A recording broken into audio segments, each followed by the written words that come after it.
Drinking alcohol, smoking, and drug use are harmful to health. The first time Eliza drew the forest, she was 5.5, and the crayons were still fat in her small fist. Sarah found the picture taped to the fridge in their old apartment in Portland. A crooked yellow house, 3 stick figures labeled Mommy, Daddy, and Me. And behind them, a wall of black pine trees, so dense that the paper looked bruised. The pines had red eyes dotted between the needles. "There's no forest behind our building, sweetie," Sarah said, peeling the drawing down to save the magnet. Eliza only shrugged. "It follows us." Sarah laughed it off. Kids say weird things. They were moving anyway. Mark had taken the new job in Spokane, a bigger house, a yard, a fresh start. The drawing went into the trash with the takeout menus and the broken blender. But the forest came with them. The new house sat on a quiet cul-de-sac, ringed by tidy lawns and young maples.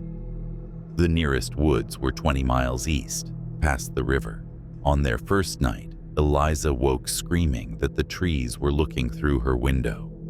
Sarah ran in and found her daughter pressed against the far wall, sheets twisted like restraints. "They're closer now," Eliza whispered. "They moved when we did." Mark chalked it up to nightmare residue from the long drive. He installed a nightlight shaped like a rocket ship. The next morning, there was a new drawing on the kitchen table. The same yellow house, this time with the correct blue shutters, the same 3 stick figures, and behind them, the black pines, closer than before. The red eyes were larger, as though the trees had leaned in. Sarah felt the first cold twist in her stomach. She began saving the drawings instead of throwing them away. They appeared daily, sometimes twice a day, always on the same heavy white paper Eliza wasn't supposed to have access to. The forest advanced. One week, the pines stood at the edge of the backyard. The next, they swallowed the swing set. The next, they pressed against the rear windows. The trunks grew mouths, thin vertical slashes leaking red. Mark still tried reason. She must be sneaking outside at night, seeing shadows.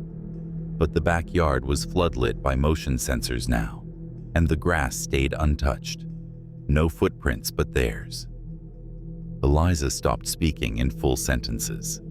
She answered questions with nods or head shakes, eyes fixed on the rear windows, as though listening to a conversation no one else could hear. When Sarah asked what the trees wanted, Eliza pressed a finger to her lips and pointed to the latest drawing. The stick figure labeled Mommy now had a red X through its face. That night, Sarah couldn't sleep. At 2:13 a.m., she slipped downstairs for water and found the back door standing open. Cold air poured in, smelling of sap and wet bark. She stepped onto the porch. The lawn was silvered by moonlight. Empty, no trees, nothing taller than the rhododendrons. She laughed once, sharp, panicked, and closed the door, locking it twice. Upstairs, Eliza was not in her bed. Sarah's scream woke Mark. They tore through the house, shouting their daughter's name. They found her in the backyard after all, barefoot in her nightgown, standing at the edge of the grass, staring at nothing. When Sarah grabbed her, Eliza's skin was ice. "They let me come back this time," she said calmly. "They wanted to show me the way in." Mark carried her inside. Sarah noticed the hem of the nightgown was wet to the knee and coated in black needles that hadn't existed 10 minutes earlier. They crumbled to ash when she tried to brush them off. The next morning, Mark called in sick and drove Eliza to a pediatric psychiatrist in the city. The doctor, kind-eyed, soft-voiced, listened to the story, examined the growing stack of drawings, and suggested night terrors compounded by anxiety over the move. She prescribed a mild sedative and art therapy. That afternoon, while Eliza napped under the influence of children's Benadryl, Sarah walked the perimeter of the yard with her phone, taking photos from every angle. She wanted proof. There was nothing there. The gallery filled with ordinary grass, ordinary fence, ordinary sky. When she lowered the phone, the forest was waiting. It stood 20 feet away, silent, absolute. Trunks thicker than her waist rose straight into a canopy that blotted out the sun. Between them, red eyes glowed like embers. Sarah's breath stopped. She raised the phone again, frantic, and the screen showed only lawn. She looked up with her naked eyes, and the pines were still there, exhaling cold. She screamed. The sound shattered whatever fragile membrane separated the worlds. The forest vanished between one heartbeat and the next, leaving only the smell of resin and her own urine running warm down her legs. Mark found her on her knees in the grass. She couldn't speak for an hour. That night, they packed 3 suitcases and booked a hotel. As Mark loaded the car, Sarah went to wake Eliza. The bedroom was empty. The window was closed and locked from the inside. On the pillow lay a new drawing.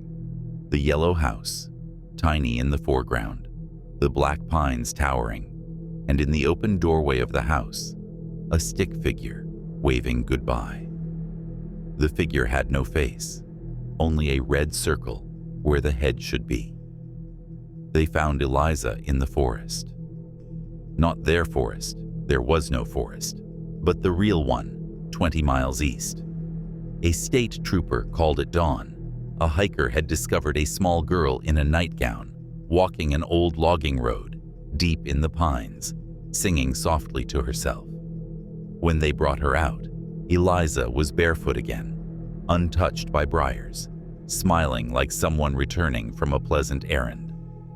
She never explained how she got there. The doctors ran tests. No drugs, no hypothermia, no sign she had walked 20 miles through rough country in 5 hours.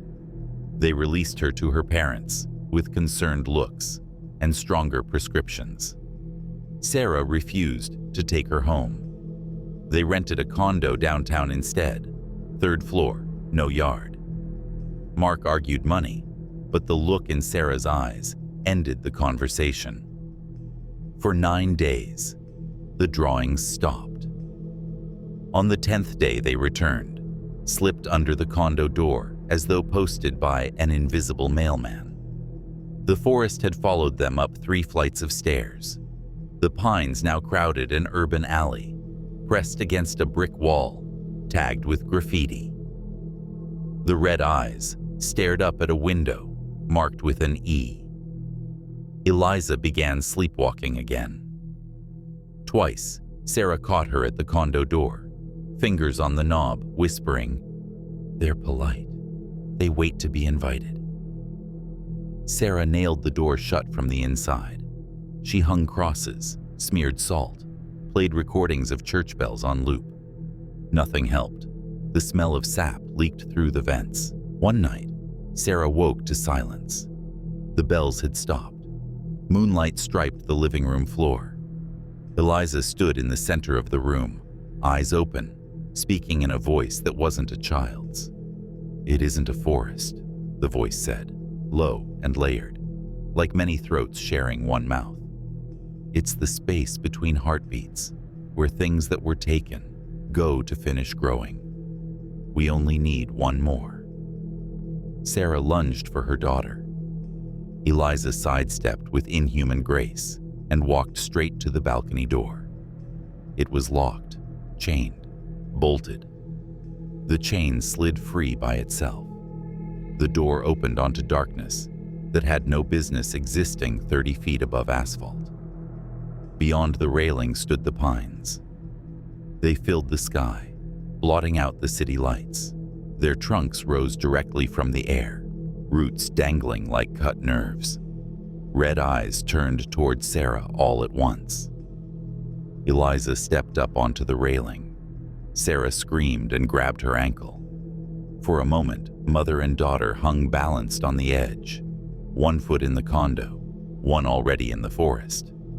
Sarah felt cold bark under her palm, where she expected skin. "Let go," Eliza said gently. "It doesn't hurt. It's just quiet."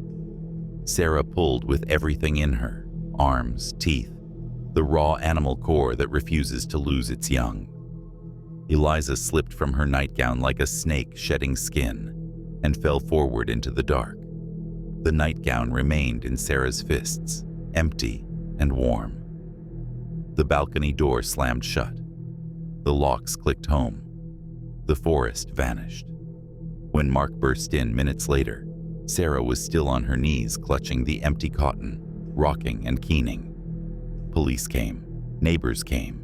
No one could explain how a 6-year-old opened a triple-locked door or where she had gone from a third-story balcony with no fire escape. The security cameras showed only static for those crucial 38 seconds.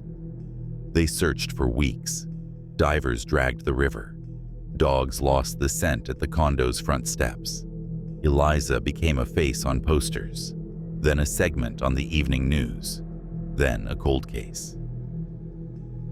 Sarah never went back to the house in Spokane. Mark did, once to collect their things. He found every wall in Eliza's bedroom papered with drawings, hundreds of them, layered like scales. The forest had won. The pines grew right up to the glass now, and in the final picture, the yellow house was gone entirely. Only trees, and deep inside them, a small stick figure with a circle of red for a face, holding hands with taller figures that almost looked like parents. Mark burned the house down that night. He told the investigators it was an accident, faulty wiring. They ruled it arson, but could never prove who held the match. Years later, on quiet nights, hikers in the real forest, 20 miles east, sometimes report a little girl walking the logging roads just after dusk. She never seems lost. If you follow her, though no one ever admits to trying, she leads you deeper, singing in a voice that sounds like wind moving through hollow trunks. And if you look closely at the pines around her, you'll notice some of the trunks have faces pressed into the bark, faces that almost resemble people you used to know.